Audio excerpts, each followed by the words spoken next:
Democratic youth federation of India संघटनेने पूर्णा बस स्थानक आणि राज्य परिवहन महामंडळाच्या एसटी संदर्भात असलेल्या प्रश्नावरून आंदोलन केलं असून आपल्या मागण्या लवकरात लवकर मान्य करण्याची प्रशासनाकडे विनंती केली आहे।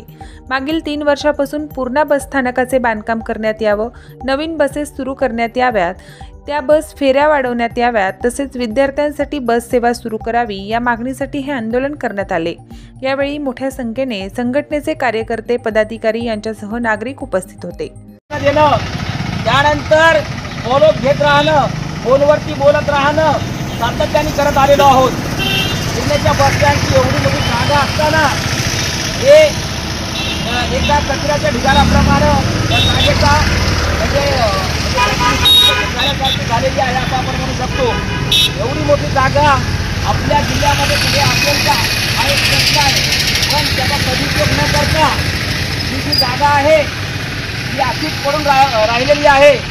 म्हणून आम्ही मागच्या 3 वर्षापासून आपल्या पूर्णेचा विकास होण्यासाठी इथल्या बेरोजगार तरुणांना रोजगार मिळावा, इथे असलेले जे व्यापार उद्योगधंदे आहेत ते सुद्धा वाढावेत, व्यापाऱ्यांचा व्यापार वाढावा या दृष्टीने 2021 पासूनच बस स्टँड, त्यानंतर डेपो व्हावा, नंतर ज्या ठिकाणी बसेस नाही त्या ठिकाणी बसेस सुरू कराव्यात आणि ज्या ठिकाणी बसेस आहेत त्याच्या फेऱ्या वाढवाव्यात, यासाठी सातत्यपूर्णपणे आपण याचा फॉलोअप घेत आहोत।